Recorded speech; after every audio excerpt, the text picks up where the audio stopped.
திரு இந்திரா சௌந்தரராஜன் அவர்களின் சிதம்பர ரகசியம் முதல் பதிவில் 1 to 5 அத்தியாயங்கள் வரை பார்த்தோம். இப்பொழுது 6 to 10 அத்தியாயங்கள் வரை நாம் பார்ப்போம். வாருங்கள் கதைக்குள் செல்லலாம். வணக்கம் மக்களே, மகிமாவின் தமிழாற்றுப்படைக்கு உங்களை அன்புடன் வரவேற்கிறேன். வாருங்கள் காணொளிக்குள் செல்வோம். அத்தியாயம் 6. அன்பெனும் பிடிக்குள் அடைக்கலம் நான், அறிவெனும் ஒளிக்குள் விசைக்கதிர் நான். மழைலிங்கம் என்று அவர் சொல்லவும் புரியாமல் பார்த்தாள் தெய்வானை. என்ன பார்க்குற? மழைலிங்கம் பற்றி நீ கேள்விப்பட்டதே இல்லையா? போய் உன் புருஷனோட சொந்தக்காரங்க கிட்ட கேளு, சொல்லுவாங்க. அவங்க கிட்ட கேட்கறது இருக்கட்டும், நீங்களே சொல்லுங்க. ராமலிங்கம், ஜோதிலிங்கம், சங்கரலிங்கம்னு நான் கேள்விப்பட்டிருக்கேன். மழைலிங்கம்னு கேள்விப்பட்டதே இல்லையே. வாஸ்தவந்தான், ரொம்ப பேருக்கு தெரியாதம்மா. எங்களுக்கு எல்லாம் குருநாதரான அகத்தியர் காவிரி ஆத்து மண்ணில் செஞ்ச மண்லிங்கம்தான் பின்னால் மழைலிங்கமாச்சு. அதை அவர் இந்த ஊரோட ஈசானியத்தில் வச்சு பூஜை செஞ்சார். ஆனால் இப்போ அது இங்கே எங்கே போனதுன்னே யாருக்கும் தெரியலை. சரி, அந்த லிங்கத்துக்கும் எனக்கும் என்ன சம்பந்தம்? என்கிட்ட எதுக்கு அதை பற்றியெல்லாம் சொல்கிறீங்க? இருக்குமா, போக போக உனக்கும் தெரிய வரும். தெளிவாக தெரிஞ்சுக்கணுன்னா உன் வீட்டில் இருக்கிற ஏட்டுக்கட்டை எடுத்து படி, தெரிஞ்சிடும். ஏட்டுக்கட்டை பற்றி அவர் சொன்னவும் அவளுக்கு சுரீர் என தைத்தது. சாமி, அது எப்படி உங்களுக்கு தெரியும் என்று ஈனஸ்வரத்தில் கேட்டாள்.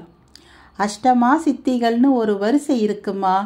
அனிமா, மகிமா, கரிமா, லஹிமா, பிரகாமியம், பிராப்தி, வசியம், ஈசத்துவம்னு 8 சித்திகள். அதைத்தான் அஷ்ட சித்தின்னு சொல்லுவாங்க. அதில் வசியம் சீக்கிரம் வசப்பட்டுடும். ஆனாலும் அதுக்காக இந்த உடம்பையும் மனசையும் ரொம்பவே கட்டி போடணும். நான் வசியத்தில் பேர் எடுத்தவன். ஒருத்தரை பார்த்த மாத்திரத்திலேயே அவங்க மனசில் என்ன நினைக்கிறாங்கன்னு சொல்லிடுவேன்.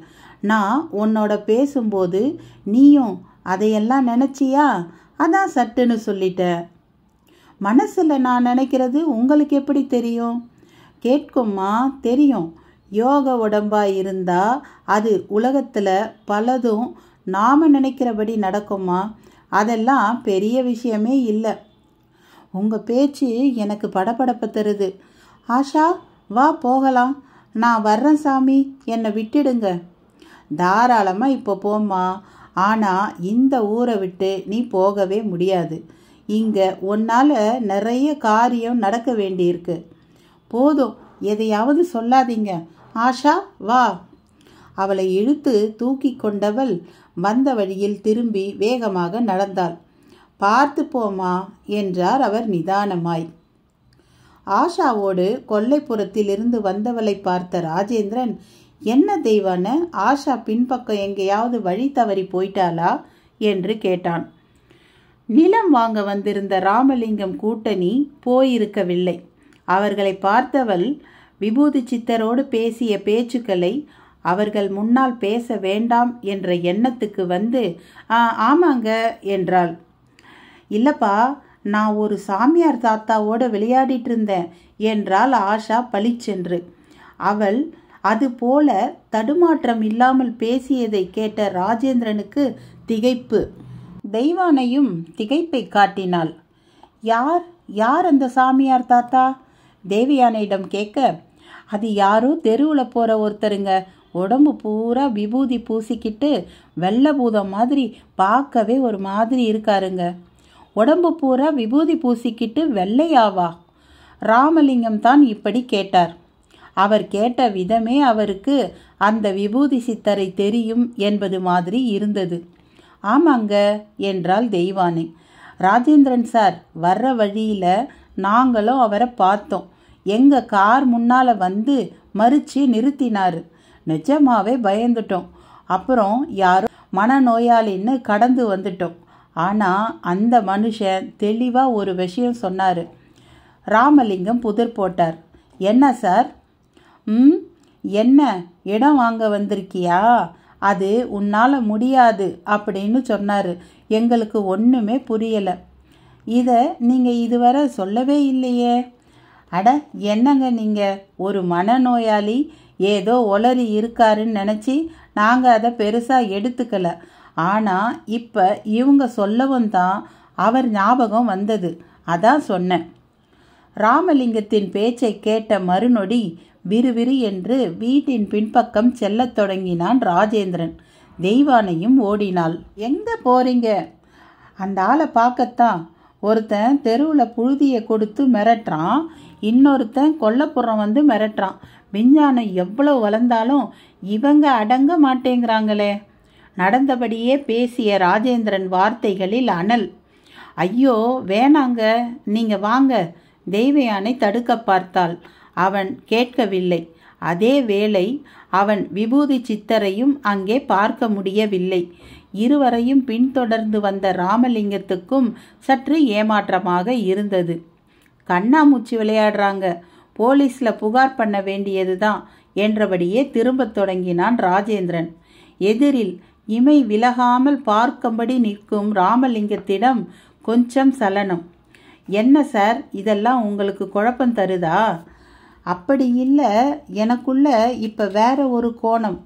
இருவரும் கொல்லைப்புற ஒற்றையடி பாதையில் நடந்தபடியே பேசத் தொடங்கினர். என்ன கோணம் அது? உங்கள் இடத்த நாங்கள் வாங்கிறது யாருக்கோ பிடிக்கலை போல தெரியுது. அவங்க இப்படி மாய்மாலமாக ஏதோ செய்து பயமுறுத்த பார்க்குறாங்கன்னு நினைக்கிறேன். ஆச்சரியமாக இருக்கு. அது யாரு? ஏன் வேற யாரும் இந்த இடத்த உங்ககிட்ட வாங்க முயற்சி செய்யலையா? ஒருத்தர் முயற்சி செய்தார். விவசாயம் பண்ண போகிறதில்ல, போர் போட்டு தண்ணி எடுத்து சுத்தப்படுத்தி கேனில் அடைச்சி வீடு வீடாக கொடுப்பேன்னு சொன்னார். நான் சம்மதிக்கலை. அது ஒரு வித தண்ணீர் திருட்டுங்கிறதுனால என் எண்ணம் அது. நீங்கள் செஞ்சது சரிதான். இது அவரோட வேலையாக கூட இருக்கலாம். இருவரும் வீட்டுக்குள் நுழைந்த நிலையில் பழையபடி ஹாலில் அமர்ந்தனர். ஒரு ஆச்சரியம் போல ஆஷா வெளியே நின்று கொண்டிருந்த கந்தசாமியின் சைக்கிள் மேல் ஏறி அமர்ந்து கொண்டு அதை ஓட்டும் பாவனையில் இருந்தாள். அவள் முகத்தில் பெரும் உற்சாகம். கால் இரண்டும் பெடலை வேகமாக மிதித்தபடி இருக்க, ஸ்டாண்டு போட்டு நிறுத்தப்பட்டிருந்த சைக்கிளின் பின்புறம் கிர் என்று சுற்றி கொண்டிருந்தது சக்கரம். ராஜேந்திரனிடம் ஒரே திகைப்பு. இந்த காட்சியை தெய்வயானையும் பார்த்தாள். அவளிடமும் பிரமிப்பு. தெய்வா என்று ஏதோ சொல்ல வந்தவன் ராமலிங்கம் பக்கம் திரும்பியவனாக, அப்புறம் சார், நாம் அடுத்த கட்டத்துக்கு போகலாம் தானே என்று ஆரம்பித்தான். எங்களுக்கு எந்த ஆட்சேபனையும் இல்லை. எப்போ ரெஜிஸ்ட்ரேஷன் வச்சுக்கலாம்னு நாங்கள் இப்போ நாள் பார்த்து சொல்கிறோம். நீங்கள் அப்போ வந்து கையெழுத்து போட்டால் போதும். அப்போவே மொத்த பணத்தையும் செட்டில் பண்ணிடுவோம். இப்போ அட்வான்ஸ் கொடுத்துடுறோம் என்று ராமலிங்கம் 5 லட்சம் ரூபாய்க்கு ஒரு செக்கை எடுத்து நீட்டினார். 5 லட்சமா? ராஜேந்திரன் கேட்டபடியே வாங்கினான். வேணும்னா கூடுதலாக கூட தரோம். எவ்வளவு வேணும்? இல்லை இல்லை, இது போதும். போதுமா? போதும். அப்புறம் இந்த வாட்டர் பிஸ்னஸ் பண்ண ஆசைப்பட்டவரை கொஞ்சம் கவனியுங்க. நிச்சயமாக இது அவர் வேலை தான். இந்த சாமியாருங்க அத்து மீறினா எனக்கு ஃபோன் பண்ணுங்க. திருச்சியில் உதவி கமிஷனர் என் சொந்த மாமா உறவு. அவர்கிட்ட சொன்னால் போதும், 2ல் 1 பார்த்துருவாள் என்றபடியே கை குலுக்கி விட்டு விடை பெற்றார் ராமலிங்கம். ராஜேந்திரன் செக்கை தெய்வயானையிடம் கொடுத்தான். அவளும் அதை ஒரு பார்வை பார்த்தாள். அப்படியே வாசல் பக்கம் திரும்பினாள். ஆஷாவிடம் ஒரு புது உற்சாகம். உதட்டில் கூட அவளுக்கு பிடித்த பாடல். தெய்வா, சொல்லுங்க, ஆஷா பழையபடி ஆகிட்டாளா? ஆமாங்க, அப்படிதாங்க தோணுது. டாக்டர் நரேந்திரன் சொன்னது ஞாபகம் இருக்குல்ல?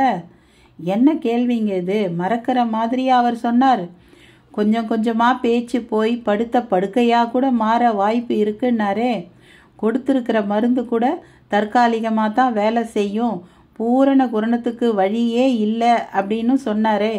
இருவரும் பேசிக்கொண்டே ஆஷா அருகே செல்ல, அவளும் டாடி, மம்மி என்று அவர்களை நோக்கி பாய்ந்தாள். ராஜேந்திரனை மார்போடு அணைத்து கொண்டால் அந்த நொடி விபூதி வாசம் கமழ்ந்தது. இதற்கிடையில் கையில் இருந்த செக்கை தற்காலிகமாக மாடத்தில் விளக்கேற்றி வைத்திருக்கும் சிறிய சுவாமி படம் முன் வைத்துவிட்டு வந்தாள் தெய்வானை. தெய்வானை, ஆஷா உடம்பெல்லாம் ஒரே வாசனை. ஆமாங்க, எல்லாம் அந்த சாமியார் மேலே இருந்த விபூதி ஜவ்வாது கலந்து பூசுவார் போல இருக்கு. உனக்கு அவரை பார்க்கவும் பயமாக இருந்ததா? கொஞ்சம் அப்படிதாங்க இருந்தது. அதுலேயும் இவ அவரோட மடியில் உட்கார்ந்துருந்ததை பார்த்த உடனே பகீர்னு ஆயிடுச்சு. எனக்கு இப்போ ஒரே குழப்பமாக இருக்குது தெய்வா. நம்மளை சுற்றி ஏதோ நடக்குது. அது நல்லதா கெட்டதான்னு தெரியலை. ஆமாம், உன்கிட்ட அவர் எதுவும் சொல்லலையா? சொன்னாருங்க, நிறையவே சொன்னார். அந்த ராமலிங்கம் முன்னால் பேச வேண்டான்னு தான் நான் பேசலை என்ற தெய்வானை அவர் சொன்ன அவ்வளவையும் சொல்லி முடித்தாள். ராஜேந்திரன் முகத்தில் பெரும் இறுக்கம். என்னங்க அமைதியாயிட்டீங்க? அந்த மழைலிங்கம் பற்றி தான் யோசிக்கிறேன். நம்ம கிட்ட இருக்கிற ஏட்டுக்கட்டை எடுத்து படித்தா தெரியும்னு தானே சொன்னார்.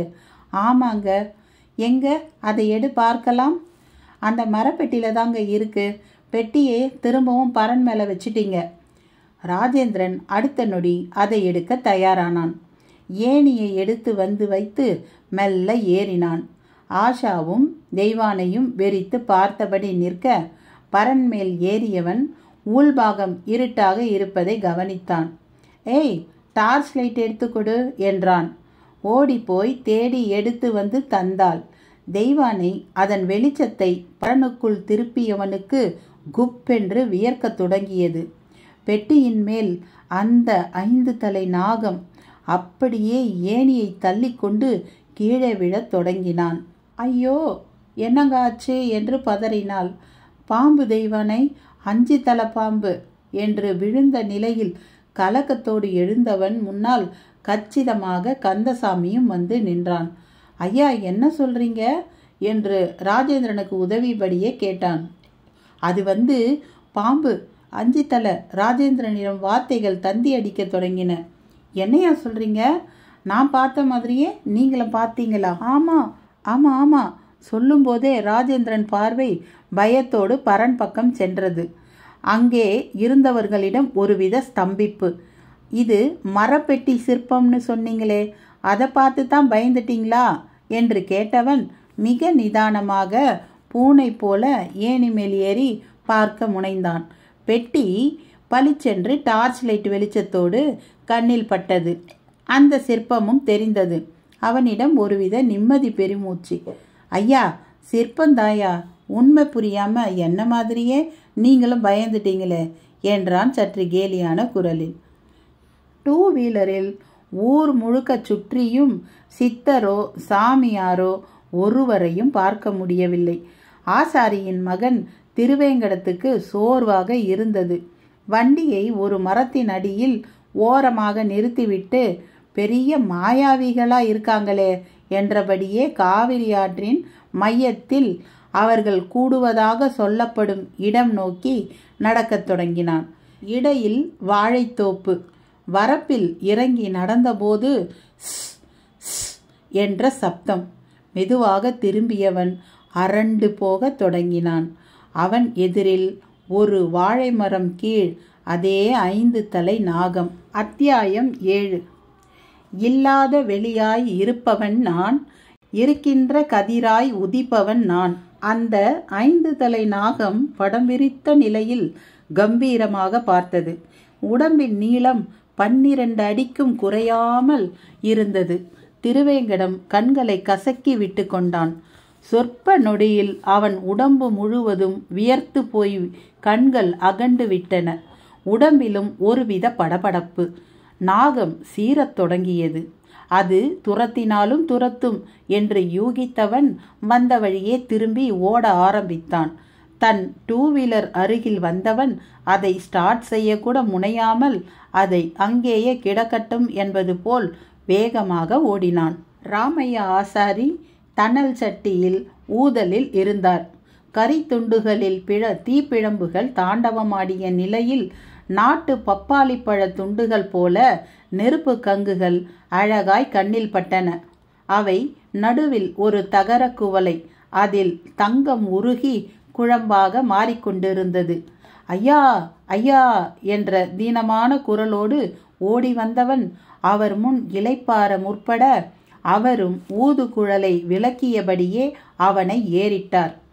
என்னப்பு, எதுக்கு இந்த ஓட்டம்? புலி துரத்தின கணக்கா? ஏறிட்டபடியே கேட்டவர் முன் நெஞ்சை நீவி விட்டு கொண்டு திருவேங்கடம், புலி துரத்துறது ஒன்றும் புதுமை இல்லையா, பாம்பு துரத்துனா அது புதுமை தானே என்று மென்று விழுங்கியபடியே கேட்டான். பாம்புக்கு பயந்தா ஓடி வந்த? பதிலுக்கு கேட்ட அவரது குரலில் ஏளனம் தொளித்தது. ஐயா, சாதாரண நல்ல பாம்போ இல்ல சார பாம்போ இல்லையா, இது 5 தலை நாகம்யா. 5 தலை நாகமா? ஆச்சாரி வாயை பிளக்க அவனும் விவரித்து முடித்தான். தெளிவா பாத்தியா, இல்லை ஏதாச்சும் சினிமா பட போஸ்டரை பார்த்துட்டு பயந்தியா என்று அப்போதும் அவர் நம்பவில்லை. வாழைத்தோப்புல எப்படியா சினிமா போஸ்டர் வரும்? அதுவும் சரிதான். ஆமா, பக்கத்துல சித்தன் எவனாவது இருந்தானா? யாரும் இல்லை. என் நேரத்துக்கு ஒருத்தர் கூட கண்ணில் படலை. ஐயா, இப்போ அது அவங்க வேலையா இருக்குமோ? அவங்க வேலையே தாண்டா. எப்படி அவ்வளோ தீர்மானமாக சொல்கிறீங்க? அவங்கள நீ யாருன்னு நினச்ச? புழுதியை தங்கமாக ஆக்குறவங்களுக்கு புழுவை பாம்பாக்குறதா பெரிய விஷயம். அப்போ அந்த 5 தலை நாகம் அவங்க சம்மந்தப்பட்டதாக தான் இருக்கணும். பதஞ்சலின்னு ஒரு சித்தர், பாம்பு உடம்பு மனுஷ தலை அவருக்கு. பாம்பாட்டினே ஒரு சித்தர், கண்ணில் படுற பாம்புகளை எல்லாம் சாதாரணமாக பிடிச்சி தம்ம உடம்பு மேலே விட்டுக்குவார். சரியா? இப்போ என்ன சொல்ல வரீங்க? நீ தேடி அலையிறது அவர்களுக்கு தெரிஞ்சு போச்சு அப்படின்னு நினைக்கிறேன். அது எப்படியா? அதான் சித்தருங்கெல்லாம் காற்றுல கரைவாங்களே, நீர் மேலே நடப்பாங்க, கூடு விட்டு கூடு மாதிரி பறப்பாங்க. இவங்க தான் சித்தருங்க.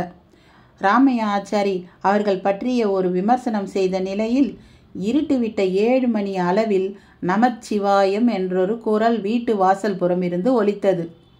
அவருடைய மனைவியும் திருவேங்கடத்தின் தாயுமான மனோன்மணி ஊரில் உள்ள மாரியம்மன் கோயிலுக்கு போய்விட்டு வந்திருக்கும் நிலையில் அவரை பார்த்தவளாக, ராப்பிச்சையா என்று கேட்டாள். நின்று வெறித்த அந்த மனிதர், பிச்சைக்கு வரலதாயி, எச்சரிக்கை வந்திருக்கேன். ஊருக்குள்ள யாரையும் தேட வேண்டான்னு சொல்லு, களவும் பாவம்னு சொல்லு என்று சொன்னபடி திரும்பிவிட மனோன்மணி முகத்தில் சலனம். அதற்குள் திருவேங்கடம் வாசல் பக்கம் வந்தவனாக, யாருமா இந்த நேரத்தில் நமச்சிவாயம்னு கத்தனது என்று கேட்டான். இருட்டில் சரியா தெரியலடா, யாரோ பரதேசி, அவர் கூட பிச்சை கேட்டு வரலையாம். ஊருக்குள்ள எதையும் தேட வேண்டான்னு சொல்லு, களவும் பாவம்னு சொல்லு அப்படின்னு அருடா என்றாள். வீட்டுக்குள் நுழைந்தபடி அவள் சொன்னது ராமையா ஆச்சாரி காதில் விழுந்து அவர் முகத்திலும் பெரும் மாற்றம். திருவேங்கடமும் அதை கவனித்தான். ஐயா, கவனமா இருக்கணும் ஐயா, நம்மளை தெரிஞ்சுக்கிட்டாங்க. ஐயா, என்ன சொல்றீங்க? இரு, அந்த பொட்டலத்தை எடுத்து பார்க்கற என்று ஆச்சாரி உள்ளே தான் தொழில் புரியும் இடத்துக்கு சென்று சரிந்த மர மேஜையின் ராயரை திறந்து அதிலிருந்த ஒரு சாக்லேட் டப்பாவின் மேல் மூடியையும் திறந்து அதற்குள் வைத்திருந்த தங்க பொட்டலத்தை எடுத்து பார்த்தார். விபூதி கமகம என்று வாசமடித்தது. தங்கத்தூள் இல்லை. ராமையா ஆச்சாரிக்கும் வியர்க்க தொடங்கி விட்டது.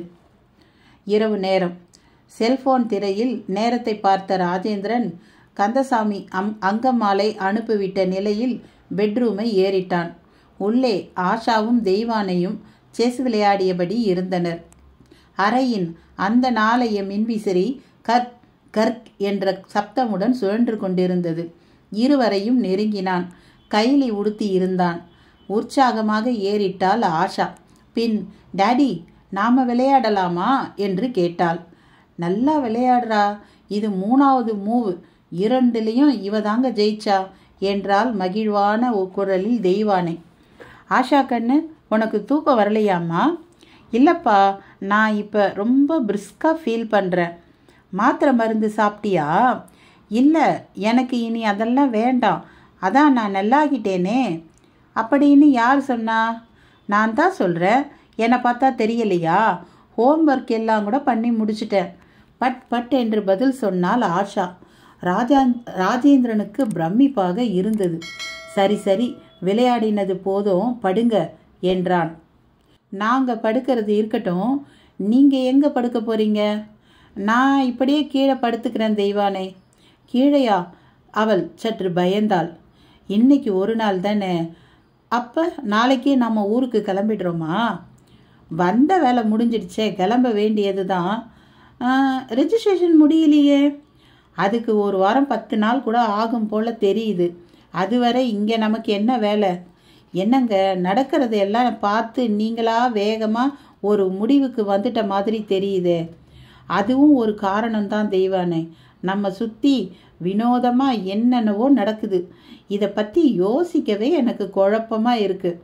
அவர்கள் இருவரும் பேசும்போது ஆஷா தனியாக செஸ் விளையாட தொடங்கினாள். அதை கவனித்த ராஜேந்திரன் தெய்வயானையோடு அறைக்கு வெளியே சென்று ஹாலின் நடுவில் அமர்ந்தான். ஒற்றை டியூப்லைட் வெளிச்சத்தில் அவளும் அருகில் உட்கார்ந்தாள். எனக்கு என்னவோ ஆஷாவை பார்க்கும்போது எல்லாம் நல்ல விதமாக நடக்கிற மாதிரி தான் தெரியுது. அவள் எவ்வளவு எனர்ஜெட்டிக்காக இருக்கா தெரியுமா? இதை நான் ஒரு நம்பிக்கையாக மட்டும்தான் வச்சுருந்தேன். புரியுது. ஆஷா எனக்கே ஆச்சரியம் தரா. நானும் ஒரு டாக்டர் தானே. இது எப்படி சாத்தியம்னு யோசிச்சுக்கிட்டே இருக்கேன். யோசிக்க என்ன இருக்குது? எல்லாம் இந்த வீட்டுக்கு வந்த வேலை. அப்போ அந்த விபூதி சித்தர்? ராஜேந்திரன் கேட்கவும் தேவயானை பதில் கூற தெரியாமல் விழித்தாள். அவளே தொடர்ந்தாள். இப்பவும் சொல்கிறேன் தெய்வானே, அந்த பரன் மேலே 5 தலை நாகத்தை நான் பார்த்தது நிஜம். ஆனால் அது பொம்மையாக மாறி போனது எப்படின்னு தான் எனக்கு தெரியலை. ஆங்கிலத்தில் இல்யூஷன் அப்படின்னு ஒரு வார்த்தை இருக்குது. தமிழில் அதை பிரம்மன்னு கூட சொல்லுவாங்க. அப்படி ஒரு பிரம்மையானோ எனக்குள்ள கேள்வி ஓடுது. சுருக்கமாக சொல்லப்போனால் இன்னைக்கு பகல் பொழுது நடந்த ஒவ்வொரு விஷயமும் புரியாத புதிர். எதையும் கொஞ்சம் கூட புரிஞ்சிக்க முடியலை. உண்மைதாங்க, எனக்கும் எதுவுமே புரியலை. மழைலிங்கம்னு ஒன்று இந்த ஊரில் இருக்கிறதாவும் அதை தேடி தான் வந்திருக்கேன்னும் சித்தர் சொன்னார். அந்த லிங்கத்தை தேடி வந்த அவங்களுக்கும் நமக்கும் என்ன சம்பந்தம்? குறிப்பாக எனக்கு என்ன சம்பந்தம்? நாம் இந்த ஊரை விட்டு போக முடியாதுன்னா என்ன அர்த்தம்? ஏன் போக முடியாது? எதுக்குமே சரியான விடை தெரியலை. ஒருவேளை அந்த ஏட்டுக்கட்டை எடுத்து பார்த்தா ஏதாவது தெரியுமோ? தேவயானை அங்கு தொட்டு இங்கு தொட்டு இறுதியாக ஏட்டுக்கட்டிடம் வந்து நின்றாள். அதை சொன்ன உடனேயே அந்த பெட்டியும் 5 தலை நாகமும் திரும்ப நினைவில் வந்தன. அவன் முகம் மாறத் தொடங்கியது. அப்போது வீட்டு வாசலில் நமச்சிவாயம் என்ற குரல். இருவருமே ஒருவரை ஒருவர் பார்த்து கொண்டனர். திரும்பவும் நமச்சிவாயம் என்ற குரல். ராஜேந்திரன் மெல்ல எட்டி பார்த்தான். வாசற்புறம் தலையில் தம்புரான் மாதிரி தலப்பாகையோடு காவி கட்டிய மனிதர். தோளில் ஜோல்னாப்பை, நெற்றியில் பளிச்சென்று திருநீறு, கழுத்தில் உலோக சிவலிங்கம். அவர் திரும்ப குரல் கொடுத்தார், நமச்சிவாயம். ராஜேந்திரன் வெறித்து பார்த்தான். யாசகத்துக்கு வந்தது போல தெரியல. மதிப்பிற்குரிய தோற்றம். யார் சாமி நீங்க இந்த நேரத்தில்? நான் ஒரு சிவன் அடிமைங்க. திருவண்ணாமலையில் இருந்து வரேன். இன்னைக்கு ஒரு ராத்திரி இந்த திண்ணையில் படுத்துக்கலாமா? பொழுது விடைஞ்ச உடனேயே நான் கிளம்பி போயிடுவேன். அந்த மனிதர் கேட்ட விதமே மிக இதமாய் இருந்தது.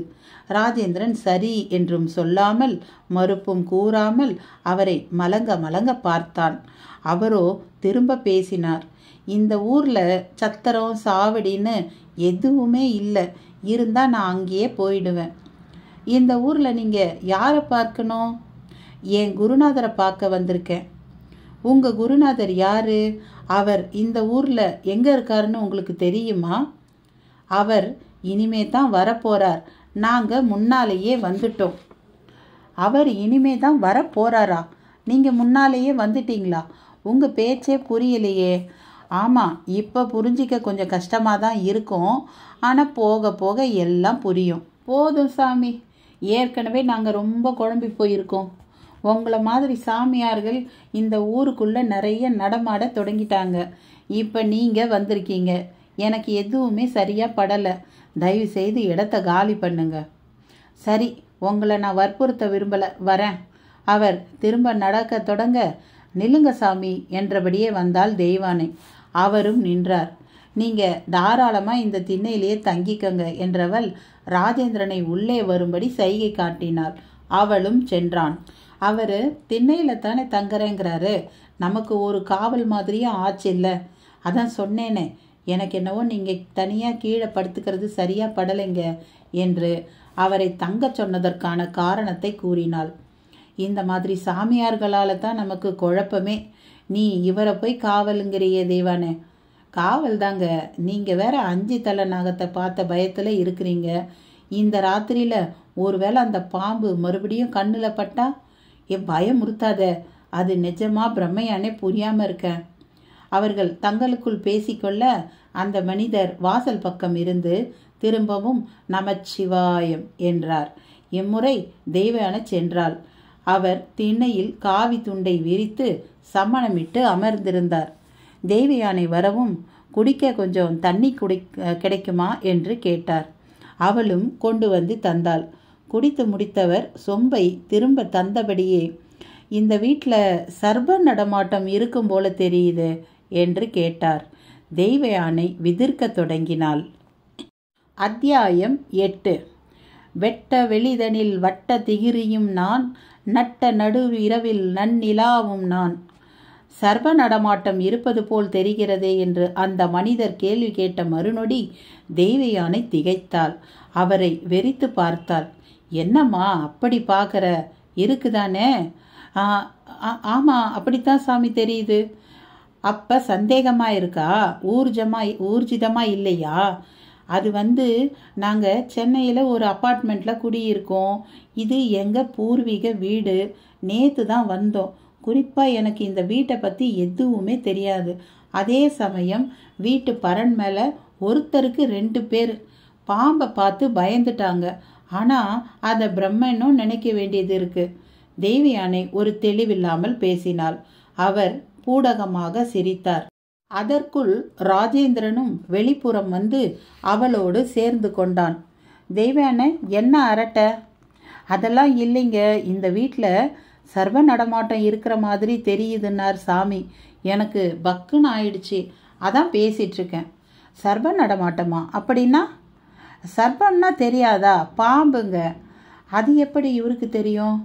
அதை நீங்களே கேளுங்களேன். தேவயானை திருப்பிவிட ராஜேந்திரனும் பதில் வேண்டி அவரை பார்த்தான். யோக வாழ்க்கை வாழ்ந்தா பல ரகசியங்களை உணர முடியும் தம்பி. நான் ஒரு யோகி. பாம்போட வாடையை என் நாசி உணர்ந்ததால தான் கேட்டேன் என்று அவரும் இதமாய் பதில் சொன்னார். அடுத்து என்ன கேட்பது என்று தெரியாமல் சில வினாடிகள் வெறித்தவன், 5 தலை நாகம் நிஜமாய் இருக்கா சாமி என கேட்டான். ஏன்பா, அப்படி உன்னை பார்த்தியா? ஆமாம், ஆனால் அதை பார்த்தும் என்னால் நம்ப முடியல. 5 தலை நாகத்தை மரப்பெட்டியில் பொறிச்சிருக்காங்க. அதுதான் கண்ணுக்கு அப்படி பட்டுச்சோன்னு ஒரு குழப்பம். ஓ, அப்போ அரவப்பெட்டி உன் வீட்டில் தான் இருக்கா? அரவப்பெட்டியா? என்ன சொல்கிறீங்க? நாகப்படம் பொறிச்ச மரப்பெட்டி தான்ப்பா அரவப்பெட்டி. அது சரி, அப்படின்னா என்ன அர்த்தம்? அப்படி ஒரு பெட்டி எங்கள் வீட்டு பரனில் ரொம்ப காலமாகவே இருக்கு சாமி. நமச்சிவாயம். குருவருள் என்ன சரியான இடத்துக்கு தான் கொண்டு வந்து விட்டுருக்கு. அவர் தாடியை தடவி கொண்டு பெருமூச்சு விட்டார். சாமி, என்ன சொல்கிறீங்க? அந்த பெட்டியை நான் பார்க்கலாமா? எங்கள் வீட்டு பெட்டியை நீங்கள் எதுக்கு பார்க்கணும்? இன்னும் சில நாட்களில் காவிரியில் வெள்ளம் வரப்போகுது. அது சாதாரண வெள்ளம் இல்லை, அது விசேஷ சக்தி படைத்த சப்த நதி வெள்ளம். சாமி, நான் ஒன்று கேட்டால் நீங்கள் ஒன்று சொல்கிறீங்களே. அட ஆமாம் இல்ல, நான் விபரமாக தெளிவாக எல்லாத்தையும் சொல்கிறேன். அந்த பெட்டியை நீ திறந்து பார்த்தியா? பார்த்து சாமி, உள்ள ஏட்டுக்கட்டுகள் இருக்குது. ஒன்றை மட்டும் எடுத்து பார்த்தேன். அம்பலத்து மாயங்கள் அப்படின்னு மேலே எழுதியிருக்கு. ஊடுருவி படிக்கவே முடியலை, புரியாத எழுத்துங்க. சபாஷ் சபாஷ், எது கிடைக்கணுமோ அது கிடைச்சிருச்சு. குருநாதர் ரொம்ப சந்தோஷப்படுவார். தொடர்ந்து புரியாத மாதிரியே பேசிட்டு போறீங்க. இந்த ஊருக்கு வந்ததுலேருந்து நாங்களும் குழம்பிக்கிட்டே இருக்கோம். நிம்மதியாக தூங்கலாம்னா இப்படி தேடி வந்து பாம்பு நடமாட்டம் இருக்கான்னு கேட்டு என்னென்னவோ சொல்கிறீங்க சாமி. ராஜேந்திரன் வாய் விட்டு புலம்பினான். அவர் எழுந்தார். பிறகு எல்லா குழப்பமும் கொஞ்ச நேரத்தில் நீங்கிடும்பா. முதல்ல நான் அந்த பெட்டியை ஒரு பார்வை பார்த்துக்கிறேன். அதை காவல் காத்திருக்கிற பதஞ்சலி நாகத்தை தான் நீ பார்த்துருக்க. பெரிய பாக்கியம். காலம் கடந்து வாழற சித்தர்களை எந்த வடிவத்தில் பார்க்கறதும் பாக்கியம்தான். அதை தெரிஞ்சுக்கோ என்றவர் உள்ளே நுழைய தயாரானார். ராஜேந்திரனும் அழைத்து சென்றான்.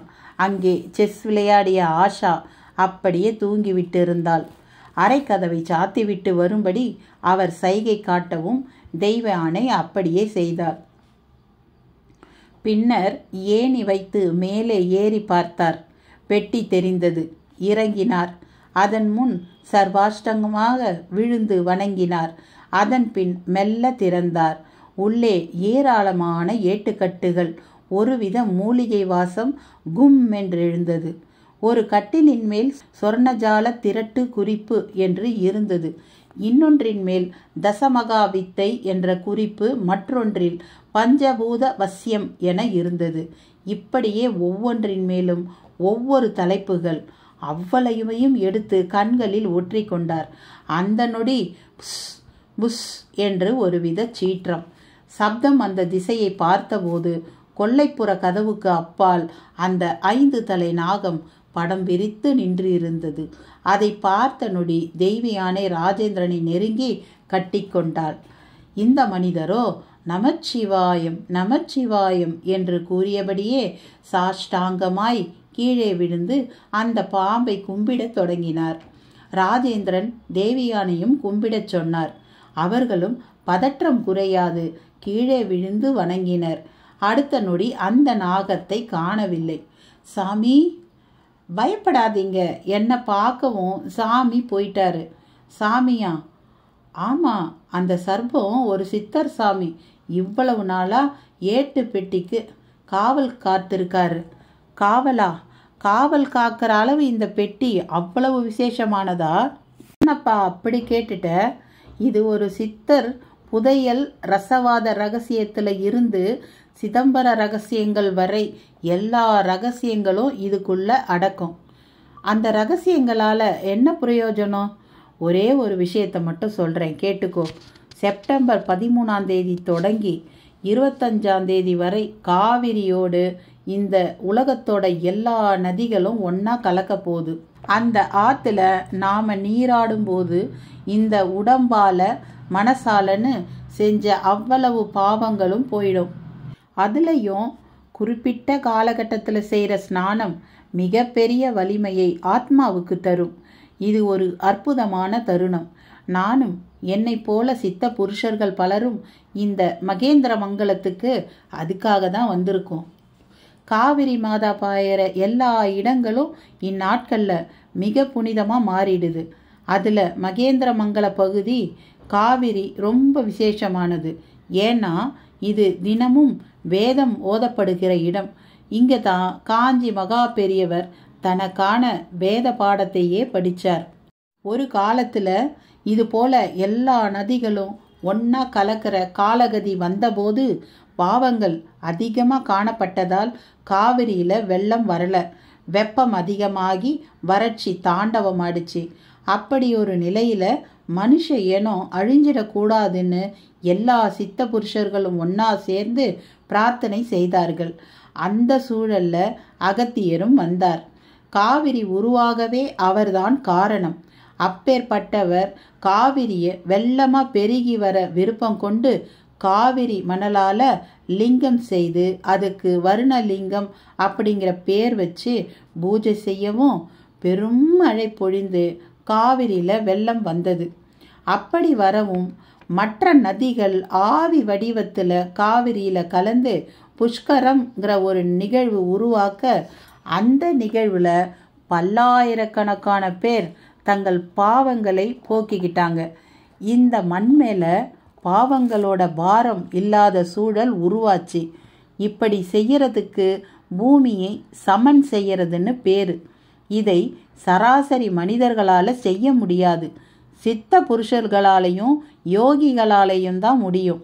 கொஞ்சமும் சுயநலம் இல்லாமல் உலக உயிர்கள் நலமாக வாழச் செய்கிற ஏற்பாடு இது என்றவர் 144 ஆண்டு அதிசயமான மகா புஷ்கரம் நடக்கிற வேளை இப்ப காவிரி இருக்கிற நிலை தெரியும் தானே என்றும் கேட்டார். வறண்டு போய் கிடக்குதே சாமி, கேட்டா மழை இல்லைன்னு கர்நாடகக்காரன் சொல்றான். நல்லா கேட்டுக்கோ, பாவ புண்ணியங்களுக்கும் மழைக்கும் தொடர்பு உண்டு. பயம் அதிகரிக்கும் போது மழை குறையும், மீறி பெய்தாலும் அழிக்கிற மழையா அது மாறிடும். சாமி, இப்ப இந்த ஏடுகளால என்ன பிரயோஜனம்? இது எப்படி எங்க வீட்டுக்கு வந்தது? ராஜேந்திரன் முடிவான கேள்விக்கு வந்தான். துளியும் சுயநலமில்லாத உன் முன்னோர்களில் ஒருத்தர் தான் இதுக்கு காரணம். அது உன் கொள்ளு தாத்தாவாக கூட இருக்கலாம். அவர்கிட்ட இந்த அரவ பெட்டியை கொடுத்து பத்திரமா பார்த்துக்க சொல்லிட்டு போயிட்டாங்க. 144 வருஷங்கள் கழிஞ்ச நிலையில இப்ப இதுக்கு திரும்ப வேலை வந்திருக்கு. அப்ப 144 வருஷம் அந்த நாகசித்தர் இதை காவல் காத்துட்டு இருக்காரா? ஆமாம், இது சரியானவங்க கையில கிடைக்கணும், இல்லைன்னா ஆபத்து. ஆபத்தா? ஆமாப்பா, இந்த ஏடுகள்ல உள்ள ரகசியங்களுக்காக பலர் அலைன்னு அலைஞ்சிட்டு இருக்காங்க. குறிப்பா மழைலிங்கம் எங்கே இருக்குங்கிற குறிப்பு இதுல உண்டு. அந்த மழைலிங்கம் ஒருவர் வசப்பட்டுட்டா எந்த இடத்துலையும் அதை கொண்டு மழையை பெய்விக்க முடியும். நீங்க சொல்றது உண்மைனா நம்ம தமிழ்நாடே தண்ணி பிரச்சனையிலிருந்து விடுபட்டுடுமே. ஏன் தமிழ்நாடுன்னு சுருக்கமா சொல்ற? உலகத்தையே மழைலிங்கம் கொண்டு ரட்சிக்கலாம். அது இந்த ஊர்ல தான் இருக்கா சாமி? ஆமா, அகத்தியர் தான் அதை மறைவா வச்சதோட வச்ச இடம் பத்தின குறிப்புகளையும் இதில் எழுதி வச்சிருக்கார். இதை கொண்டு நீ அதை வெளியே எடுத்து பூஜை செய்தா நிச்சயம் காவிரியில் நினச்சி பார்க்க முடியாத வெள்ளமும் 16 வருஷத்துக்கு உத்தரவாதமாக குறைவற்ற மழையும் நிச்சயம். அந்த நள்ளிரவில் அவர் பேசிய அவ்வளவு விஷயமும் ராஜேந்திரனையும் தெய்வயானையையும் புரட்டி போட்டு விட்டது. அதை எந்த அளவு நம்புவது என்பதிலும் மனதுக்குள் குழப்பம். அதே இரவில் அந்த ஊரின் எல்லையில் ஒரு அகோரி கார் ஒன்றிலிருந்து இறங்கி ஊரின் சுடுகாடு நோக்கி நடக்கத் தொடங்கினான். மனிதனின் தொடை எலும்பு ஆயுதம் போல அவன் கைவசம் இருந்தது. 9ஆம் அத்தியாயத்தில் ஆசிரியர் இதற்கு முன் நடந்த கதையை சுருக்கமாக விவரிக்கிறார். அத்தியாயம் 9. ஓதுவார் மேனியில் சாம்பலும் நான், 9 வாசல் மேனியின் சகலமும் நான். சென்னையில் வசித்து வருபவன் ராஜேந்திரன். MBBS படித்தவன். மனைவி தெய்வயானை. இவர்களின் ஒரே மகள் ஆஷா. கார் விபத்தை நேரில் பார்த்த மனச்சிதைவுக்கு ஆளாகி பேச முடியாமல் போகிறாள். ராஜேந்திரனே டாக்டர் என்பதால் மகளை குணப்படுத்த முயன்றதில் மெல்ல பேச்சு மட்டும் வருகிறது. ஆனால் பழைய சுறுசுறுப்போ செயல் வேகமோ வரவில்லை. அது போக போக வரும் என்று கருதுகின்றனர். இப்படி ஒரு சூழ்நிலையில் ராஜேந்திரனின் பூர்வீகமான காவிரி ஆறு பாயும் மகேந்திரமங்கலம் என்னும் கிராமத்தில் உள்ள அவனது வீட்டையும் நிலபுலன்களையும் விற்றுவிடும் முடிவுக்கு வருகிறான். இனி தன் வாழ்வு என்பது சென்னையில்தான் என்பதாலும் அந்த நிலபுலன்களால் எந்த வருமானமும் வராததாலும் இப்படி ஒரு முடிவு செய்கிறான். காவிரி ஆற்றில் முன்போல் தண்ணீர் வரத்து இல்லாததும் ஒரு காரணம். அதன் பொருட்டு ஊர் உர கம்பெனி தொடங்கி இருப்பவர்களுக்கு நிலத்தை விற்றுவிட விரும்பி மனைவி மக்களுடன் மகேந்திரமங்கலம் புறப்படுகிறான். இதை அறிந்து பூர்வீக வீட்டை சுத்தம் செய்து அவர்கள் தங்க உரிய ஏற்பாடுகளை செய்ய தயாராகிறான் குத்தகைக்காரனான கந்தசாமி. அப்படி சுத்தம் செய்யும்போது பரன்மேல் ஒரு மரப்பெட்டிக்கு அருகே 5 தலை நாகம் படம் விரித்து நிற்பதை பார்த்து அலறி அடித்து ஓட முற்பட, அப்போது ராஜேந்திரன் காரில் அந்த வீட்டுக்கு வந்துவிட கதையும் சூடு பிடிக்க தொடங்குகிறது. பரன்மேல் ராஜேந்திரன் எட்டி பார்க்க பாம்பு இல்லை, மாறாக அந்த பெட்டியில் பாம்பு உருவம் பொறிக்கப்பட்டிருக்கிறது. இதை பார்த்தே கந்தசாமி பயந்து விட்டதாக கூறும் ராஜேந்திரன் ஒருவித பிரம்மை என்கிறான். பின் அங்கே தங்கி நிலபுலன்களை விற்க தயாராகிறான். அதற்காக கந்தசாமியோடு போய் பார்க்கும்போது காவிரியில் தண்ணி வராததால் நிலமெல்லாம் வறண்டு கிடக்கிறது. அவன் ஊர்க்காரர்களையும் சந்திக்கிறான். அவர்கள், ஒரு டாக்டரான நீ இந்த ஊரில் இருந்து சேவை செய்வதை விட்டுவிட்டு சென்னையில் இருந்து கொண்டு எதை சாதித்தாய் என்று கேட்க, அவனும் வறண்ட இந்த பூமியில் வாழ்வதில் பயனில்லை என கருதும்போது ஒரு சித்த சந்நியாசி எதிர்பட்டு, நீ இந்த ஊரை விட்டு போக மாட்டாய், போகவும் முன்னால் முடியாது என்கிறார். ராஜேந்திரன் இகழ்ந்து பேசவும் அவர் காலடியில் கிடக்கும் புழுதி மண்ணை எடுத்து நொடியில் தங்கமாக்கி, என்னை சாதாரணமாக நினைத்து விடாதே என்று எச்சரித்து அனுப்புகிறார். பிறகே தெரிகிறது, அந்த ஊரில் அவரை போல நிறைய சித்தர்கள் நடமாடத் தொடங்கி இருப்பதும், அவர்கள் இரவில் காவிரியில் ஒன்று கூடி தீ வளர்த்து அதன் ஒளியில் ஆடி பாடுவதும் தெரிந்தது. ஊரில் அமானுஷ்யமாக ஏதோ நடப்பதை உணரும் ராஜேந்திரன் அந்த தங்க தூளோடு அதே ஊரில் உள்ள ராமையா ஆச்சாரி என்பவரை பார்க்கிறான். தங்கத்தை உரசி பார்த்து 24 கேரட் தங்கம் இது என்ற அவர், அவனுக்கே தெரியாமல் அந்த தங்கத்தை ஆட்டையை போட்டு விடுவதோடு தெருப்புழுதியை பொட்டலமாக கட்டி தந்து விடுகிறார். ராஜேந்திரனும் எல்லாம் சித்து வேலை என்றே நினைக்கிறான். அதன் பின் உர கம்பெனிக்கு நிலத்தை விற்கும் பேச்சுவார்த்தையிலும் இறங்கிவிட அவர்களும் தயாராகின்றனர். இவ்வேளையில் ராஜேந்திரன் மகள் ஆஷா வீட்டு கொல்லைப்புறத்தில் விளையாடுவதோடு ஒரு விபூதி சித்தரை பார்த்து அவரோடு சென்று மடியில் அமர்ந்து விளையாடுவதோடு பூரண குணமும் அடைகிறாள். அவளை தேடி வரும் தெய்வ யானை சித்தரிடம் இருந்து மீட்டு அவளோடு செல்ல முனையும் போது அந்த சித்தரும், நீ இந்த ஊரை விட்டு போக முடியாது, உனக்கு இங்கே நிறைய கடமைகள் உள்ளது அப்படின்னு சொல்கிறார். தேவியானை மகளோடு திரும்பி வந்து கணவனிடம் சித்தர் சொன்னதையெல்லாம் சொல்ல, நிலம் வாங்க வந்த உர கம்பெனிக்காரர்களும் எங்களையும் சித்தர்கள் வழிமறித்து இந்த நிலத்தை வாங்காதே, வாங்கவும் முடியாது என்று கூறியதை சொல்லவும் ராஜேந்திரன் ஆச்சரியப்படுகிறான்.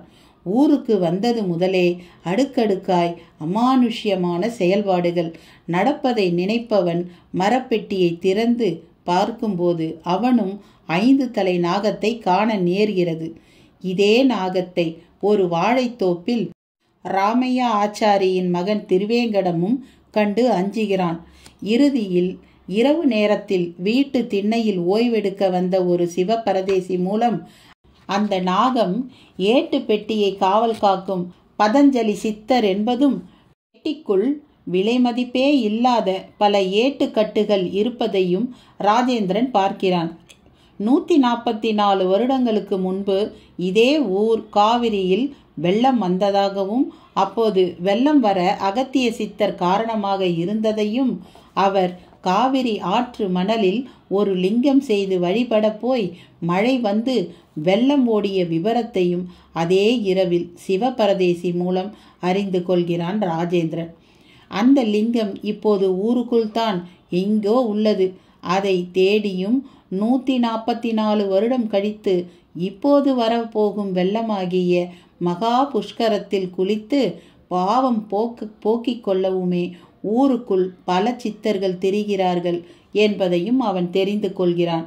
இது அபூர்வமான காலகட்டம். தன் ஊரின் பின்புலத்தில் இப்படி ஒரு அதிசயமா என்று ஆச்சரியப்படுபவன் முன்னால் மரப்பெட்டிக்குள்ளிருந்து தங்கம் செய்ய பயன்படும் ரசவாத ரகசியம் முதல் பஞ்சபூத வசியம் போன்ற பல ஏடுகளை சிவபரதேசி காட்டி, பத்திரமாக பாதுகாக்கப்பட வேண்டிய இவைகளை தேடி தப்பானவர்களும் வரக்கூடும் என்கிறார். அதற்கேற்ப அந்த நள்ளிரவில் ஊருக்குள் ஒரு நிர்வாண அகோரி கார் ஒன்றை விட்டு இறங்கி சுடுகாடு நோக்கி செல்கிறான். இனி என்னவாகும்? ராஜேந்திரனால் ஏன் சென்னை திரும்ப முடியாது? மழை தரும் வருணலிங்கம் எங்கே உள்ளது? பெட்டியையும் ஏடுகளையும் என்ன செய்வது? வரப்போகும் அத்தியாயங்களில் அறிந்து கொள்ள பின்தொடருங்கள். இனி அர்த்த ராத்திரியில் அகோரியை பார்க்க சாலையில் யாரும் இல்லை. ஒரு சில வீடுகளில் டிவி ஓடிக்கொண்டிருப்பது அதன் சப்தத்தில் தெரிந்தது. அகோரியிடமோ எந்த தயக்கமும் இல்லை. சாலையில் தொலைவில் யாரோ ஒருவர் மொபட்டில் வந்தார். வண்டியின் ஹெட்லைட் வெளிச்சம் அகோரி மேல் விழவும் அவர் அதிர்ந்து நிறுத்தினார். அகோரியும் அவரை ஊடுருவி பார்த்தார். சில நொடிகள்தான். அந்த மனிதர் வண்டியை விட்டு இறங்க கைகூப்பி வணங்கத் தொடங்கினார். அகோரி முகத்தில் மெல்லிய புன்னகை மலரத் தொடங்கியது. சிரித்தபடியே கையால் செய்கை காட்டி போ என்று கூறவும் சத்தியத்துக்கு கட்டுப்பட்டவர் போல அவரும் திரும்பி செல்ல தொடங்கினார். அகோரியும் நடக்கத் தொடங்கினான். அதகலமான நடை. நிர்வாணமாக இருக்கும் நெருடலோ உடம்பெங்கும் சாம்பல் பூசி இருக்கும் மாறுபாட்டையோ துளியும் லட்சியம் செய்யாமல் நாங்கள் இப்படித்தான் என்பது போல இருந்தது அந்த நடை. அதன் பின் அகோரியை யாரும் பார்க்கவில்லை. பார்க்கும் சூழலும் இல்லை. நள்ளிரவில் ஊர் சுடுகாடும் அமுங்கி கிடந்தது. அது மட்டுமின்றி இந்த வாரத்தில் ஒவ்வொரு நாளும் வயதான ஒருவர் வீதம் இறந்து போயிருந்ததால் எரிமேடையில் புகை கசிந்தபடியே இருந்தது. மயானத்தானை காணவில்லை. முன்பெல்லாம் மயானத்திலேயே ஒரு மூலையில் குடிசை போட்டு இருந்து கொள்வார்கள். இன்று அதெல்லாம் மாறிவிட்டது. ஊருக்கு வெளியே ஆற்றோரமாகத்தான் மயானத்தான் குடிசையும் இருந்தது. இந்த அகோரி புகைகின்ற சடலம் முன் போய் நின்று கொண்டு சில நொடிகள் அதையே பார்த்தான். பின் சற்று தள்ளி கட்டப்பட்டிருந்த ஒரு சமாதி மேல் திண்ணையில் அமர்வது போல அமர்ந்து கொண்டான். அப்படியே பத்மாசனம் விட்டு ஏதோ முத்திரை வழிபாடு போல ஒரு வழிபாட்டையும் செய்ய தொடங்கினான். அதே அடர் இருட்டு நேரம். தூக்கம் வராமல் படுக்கையில் புரண்டு கொண்டே இருந்தான் ராஜேந்திரன். தெய்வயானைக்கும் தூக்கம் வரவில்லை. ஆஷா தூங்கி போயிருந்தாள். அறை கும்மிருட்டாக இருந்தது. வெளியே அந்த சிவபரதேசி தூங்கி கொண்டிருக்கிறாரா, இல்லை தன்னை போலவே தூக்கம் வராமல் புரண்டு கொண்டிருக்கிறாரா என்ற கேள்வியும் ராஜேந்திரனிடம் அப்போது எழுந்தது. அருகில் இருந்த கைபேசியை எடுத்து பார்த்தபோது மணி 3:15 என்று காட்டியது. அதன் வெளிச்சம் தேவயானையை பேசச் செய்தது. என்னங்க தூக்கம் வரலையா? எப்படி வரும் தெய்வானே? நடந்ததெல்லாம் நினச்சா நாம் இந்த உலகத்தில் தான் இருக்கோன்னு கூட தோணுதா? ஆனால் எனக்கு என்னவோ இதெல்லாம் நல்லதுக்கு தான்னு தோணுதுங்க. அந்த சாமி தூங்கி இருப்பாரா? தூங்கி இருப்பார். ரொம்ப சந்தோஷமாகவே தூங்குவார். அவர் மட்டும் வரலைன்னா நமக்கு பல விஷயங்கள் தெரியாமலே போயிருக்கும் இல்லைங்க? தேவானி கேட்க செல்போனை மறுபடியும் எடுத்து அதன் வெளிச்சத்தோடு நகர்ந்து வெளியே சென்று பார்த்தான். வெளித்திண்ணையில் அவர் இல்லை. ஆகவே கொஞ்சம் அதிர்ச்சியாக தான் இருந்தது. அதே வேகத்தில் திரும்பி வந்து மரப்பெட்டி இருக்கிறதா என்று பார்த்தான். இருந்தது. நெருங்கி சென்று திறந்து பார்க்க சற்று பயமாக இருந்தது. திரும்பினான். என்னங்க தூங்கிட்டாரா? இல்லை தேவானே, போயிட்டாரா? இந்த ராத்திரி நேரத்தில் எங்கே போயிருப்பாங்க? எங்கே போனால் என்ன? எனக்கு எப்படா பொழுது விடியும்னு இருக்குது. இன்னும் சில மணி நேரத்தில் எப்படியும் விடியத்தானே போகுது. விடிஞ்ச உடனே முதல் வேலை அந்த ஏடுகளை எடுத்து பார்க்கறது தான். சில பக்கங்களை இந்த செல்ஃபோனில் ஃபோட்டோ எடுத்து அது என்னோட சீனியர் டாக்டர் குமரகுருபரனுக்கு அனுப்ப போகிறேன். அவருக்கு எதுக்குங்க? அவர் தான் இந்த சித்தர்கள் பற்றி அப்பப்போ என்கிட்ட பேசுவார்.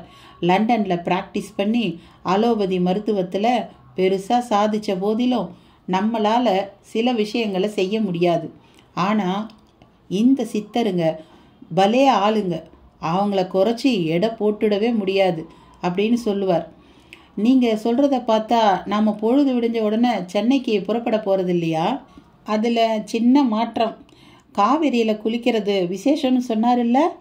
ஆமாம், 144 வருஷத்துக்கு ஒரு முறை வர்ற விசேஷம்னு கூட சொன்னாரே. அப்படி வெள்ளம் வருதான்னு தான் பார்ப்போமே. அதுக்கு அந்த மழை லிங்கங்கிற வருணலிங்கம் வேணுமே. அதை அகத்தியர் எங்கேயோ மறைச்சி வச்சிட்டதால சொன்னார். அவர்கள் இருவரும் பேசிக்கொண்டே இருந்த வேளையில் திடுமென்று நாசியை அதீதமான விபூதி வாசம் ஊடுருவ ஆரம்பித்தது. என்னங்க இது, விபூதி வாசம் வர்ற மாதிரி இல்லை? அதேதான். ராஜேந்திரன் சொன்ன மறுநொடி வீட்டை சுற்றி பலர் நடமாடுவது போலவும் ஒரு சப்தம். அந்த சிவ பரதேசியாத்தான் இருக்கணும் என்றவன் திரும்பவும் வாசல்புறம் பார்க்க சென்றான். திண்ணை காலியாகவே இருந்தது. சுவிட்சை போட்டபோது வெளிச்சம் பரவியதில் சற்று தள்ளி ஒரு உருவம் நிற்பது தெரிந்தது. யாரது?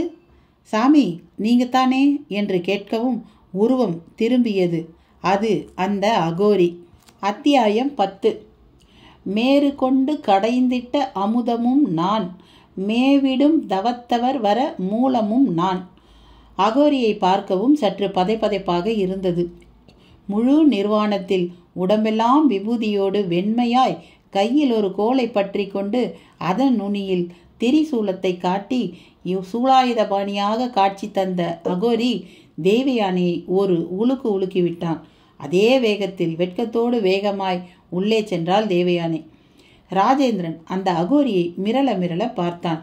யார் நீங்க என்று சற்று மரியாதையோடு கேட்கத் தொடங்கி யார் நீ என்று மாற்றினான். அகோரியோ உற்று பார்க்க தொடங்கினான். அவன் அப்படி பார்க்கும் விதம் ராஜேந்திரனுக்கு ஒன்றும் புதியதில்லை. ஹிப்னாட்டிசம் தெரிந்த டாக்டர் துர்கா பிரசாத் அப்படித்தான் பார்த்து பேஷண்ட்டுகளை கண்ட்ரோல் செய்வார். அது அசாதாரண பார்வை. எல்லாராலும் அப்படி பார்த்து விட முடியாது. அதற்கு பின்னால் பெரும் பயிற்சி முறைகள் உள்ளன. இவை இவ்வளவும் ராஜேந்திரனுக்குள் எண்ணங்களாக ஓடிய நொடியே அவனிடம் ஒரு மாற்றம். அவன் மனதுக்குள் எண்ணங்கள் எழும்புவது அப்படியே நின்று போய் மனம் என்கின்ற ஒன்றே இல்லாததாகி நாடி நரம்புகளில் ஒருவித சோர்வும் அதன்பின் மயக்க நிலையும் தோன்ற ஆரம்பித்தது. அப்படியே மயங்கி விழத் தொடங்கினான். உள்ளே இருந்த தேவயானி கணவன் விழும் சப்தம் கேட்டு வெளியே ஓடி வந்து பார்த்தாள். ஆனால் அந்த அகோரி வீட்டு நடு வாசலில் கால்களில் சற்று அகட்டி நிற்கத் தொடங்க அவன் சடைமுடி ஆலமர விழுது போல் இரண்டு புறமும் இடுப்பை தொட்டு ஆடியது. அவனிடம் அதே பார்வை கூர்மை. தெய்வயானையும் சில நொடிகளில் மயங்கி விழத் தொடங்கினாள். பிறகு அகோரியின் உடல் மொழியிலும் சில மாற்றங்கள். உள்ளே நுழைந்தவன் தூங்கிக் கொண்டிருந்த ஆஷாவை பார்த்தான். திரும்பி வந்து மரப்பெட்டியை ஏறிட்டவன் அதை திறந்தான். உள்ளிருந்த ஏட்டுக்கட்டுகள் புதையலை கண்டவன் போல அவன் கண்களை ஒளிரச் செய்தன. அருகில் கிடந்த துணி ஒன்றை எடுத்து தரையில் விரித்தவன் அதில் அவ்வளவு ஏடுகளையும் அள்ளி போட்டு ஒரு சலவை தொழிலாளி மூட்டையை கட்டுவது போல கட்டி அப்படியே இடது தோளுக்கு ஏற்றி கொண்டான். பின் ஆஷாவை நெருங்கி அவளையும் தூக்கினான். ஒரு தோளில் ஏடுகள், மறு தோளில் ஆஷா. புறப்பட்டு விட்டான் அவன். விடிந்த பொழுதை தொட்டு ஊருக்குள் ஒரே பரபரப்பு.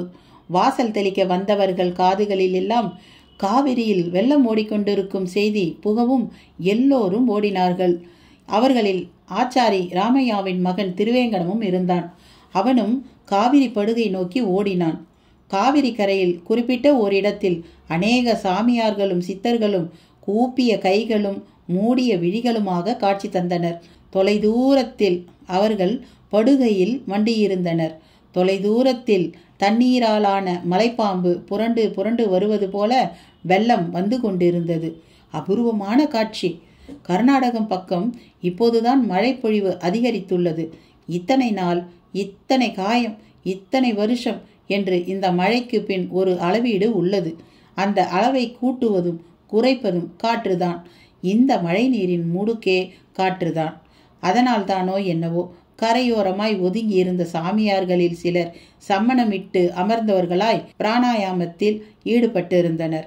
பத்மாசனமிட்ட நிலையில் மூச்சை உள்ளிழுத்து பின் மார்பில் குறிப்பிட்ட கால அளவு அந்த காற்றை நிறுத்தி பிறகு மூக்கின் மறு துவாரம் வழியாக அதை இறைச்சலோடு அவர்கள் வெளியிட்ட விதத்தை ஊரார் வேடிக்கை பார்த்தபடி இருக்க அந்த கூட்டத்தில் கந்தசாமியும் இருந்தான்.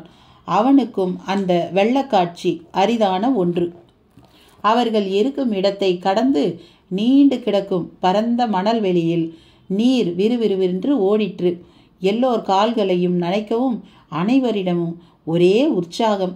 சிலர் விழுந்து கும்பிட்டனர், பலர் கூச்சலிட்டனர். சாமியார் கூட்டமோ அமைதியாக அமர்ந்தபடியே காணப்பட்டது.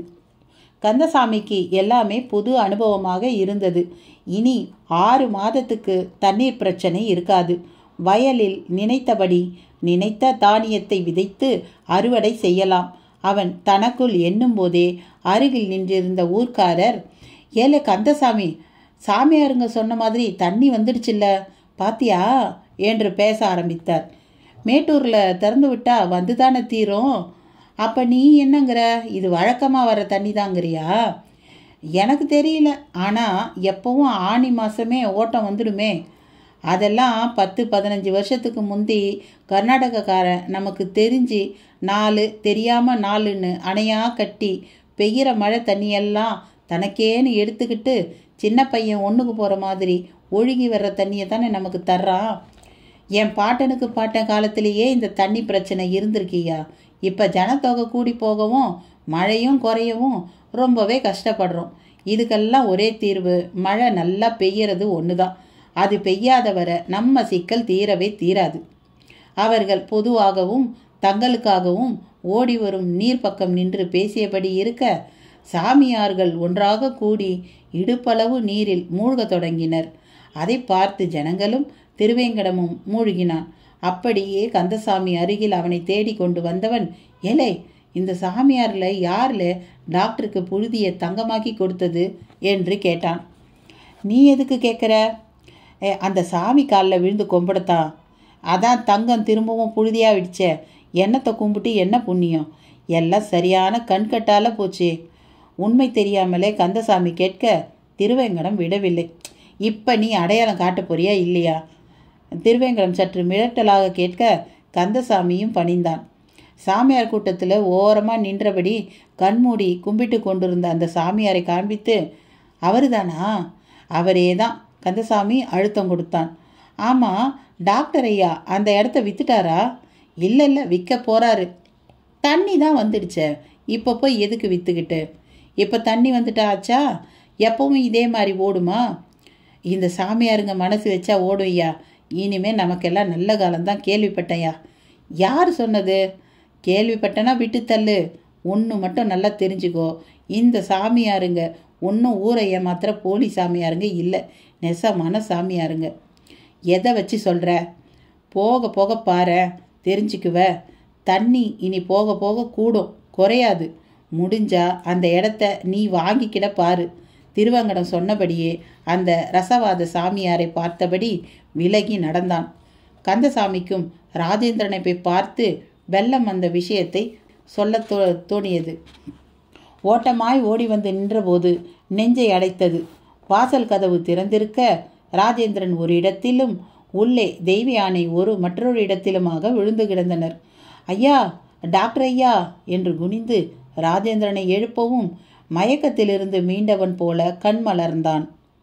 கண்களை கசக்கி கொண்டு கந்தசாமியை பார்த்தான். ஐயா, என்னையாது வாசல் திறந்து கிடக்கு, நீங்கள் ஒரு பக்கம் அம்மா ஒரு பக்கம்னு எப்படியோ கிடக்குறீங்க, என்னையாச்சு என்று கேட்கவும் ராஜேந்திரனும் அப்போதுதான் தெய்வயானையை பார்த்தான். பின்னர் பதைப்போடு எழுந்து போய் அவளை எழுப்பவும் அவளும் கண்களை கசக்கி கொண்டு எழுந்தாள். தலையை உதறி கொண்டாள். தெய்வா, நீயும் என்னை போலவே அந்த சாமியாரை பார்த்து மயங்கிட்டியா? ஐயா, ஆஷா எங்க? பேச்சோடு மகள் நினைவுக்கு வந்து படுக்கை அறைக்கு போய் பார்த்தபோது குழந்தை இல்லை. இருவருக்குமே நெஞ்சை அடைக்க தொடங்கியது. கந்தசாமிக்கு ஒன்றும் புரியவில்லை. டாக்டர் ஐயா, என்ன நடந்துச்சு? பாப்பாவை வேற காணோங்கிறீங்க? ஆமாம் கந்தசாமி, ராத்திரி ஒரு நிர்வாண சாமியார் வந்தாரு, உத்து பார்த்தாரு, அவ்வளோதான் தெரியும், மயங்கிட்டோம். அப்படிங்களா? ஐயா, அங்கே பாருங்க, மரப்பெட்டியும் திறந்து கிடக்கு. அடுத்து அங்கே போய் பெட்டியை பார்க்கவும் உள்ளே எதுவுமே இல்லை. எல்லா ஏட்டுக்கட்டுகளும் என்ன ஆச்சு? அந்த சாமியார் தான் ஏதோ செய்திருக்கான். ஐயோ, என்னங்க நீங்கள், இந்த பெட்டியும் ஏடும் எக்கெடு கெட்டால் நமக்கு என்னங்க? நம்ம குழந்தை முக்கியங்க, அவளை தேடுவோங்க என்று தெய்வயானை வீட்டுக்கு கொள்ளைப்பக்கமாக முன்பு தேடி சென்றது போல செல்லத் தொடங்கினாள். குரலில் அதீத படபடப்பு. ஆஷா, ஆஷா என்று கத்திக்கொண்டே போனாள். மலைத்து நின்றுவிட்ட ராஜேந்திரனிடம், ஐயா, ஆற்றுல வெள்ளம் வந்துடுச்சிங்க, முழங்காலுக்கு தண்ணிக்கு போயிட்டுருக்குங்க, இனி தண்ணியை எப்போ பார்ப்போன்னு இருந்தோம், ஆனால் வந்துடுச்சு. ஆற்றுல தான் அந்த சாமியாருங்களும் இருக்காங்க, உங்ககிட்ட சொல்லி கூட்டி போகத்தான் வந்தேன், ஆனால் இங்கே ஏதேதோ நடந்துருக்குதுங்களே என்றான் கந்தசாமி. ஆமாம், முதல்ல ஆஷாவை கண்டுபிடிக்கணும், அப்புறம்தான் வரு பேச்சு. ஆமாம், சாமியாருங்க எல்லாம் ஆத்தங்கரையில் இருக்கிறதா சொன்னல? ஆமாம், அதில் நிர்வாணமாக தலையில் சடை விழுந்து உடம்பெல்லாம் விபூதியோடு யாரையாவது பார்த்தியா? அப்படி யாரும் இல்லைங்களே. சரி வா, நீ ஒரு பக்கம் போ, நான் ஒரு பக்கம் போகிறேன். முதல்ல குழந்தை, அப்புறம்தான் மற்றது. ராஜேந்திரன் ஒரு பக்கமாக செல்லத் தொடங்கினான். கந்தசாமியும் விலகி தேடலானான். ஆற்றங்கரையில் சாமியார்களுக்கு ஏகப்பட்ட மரியாதை. பலர் அவர்கள் கால்களில் விழுந்து கும்பிட்டு கொண்டிருந்தனர். ஒருவர் உங்களை எல்லாம் முதல்ல தப்பாக தான் நினச்சோம். இப்போ தண்ணி வரவும் தான் தெரியுது உங்கள் சக்தி என்று முகஸ்துதி செய்தபடி இருந்தார். கூட்டத்தில் திருவேங்கடம் அந்த ரசவாத சாமியாரை நெருங்கி கை கூப்பிய வண்ணம் பக்தியான முகபாகவமாக நின்றான். அவரையே உற்று உற்று பார்த்து கொண்டிருந்தான். ஒரு கட்டத்தில் அவரே அருகில் அழைத்தார். அவனும் நெருங்கினான். ஏல களவாணி, என்ன என்னோடு கூட்டு சேர்ந்து ரசவாதங்கத்துக்கு ஆசைப்படுறியா என்று தேங்காயை ஒரே அடியில் இருகூறாக பிளப்பது போல கேட்டார்.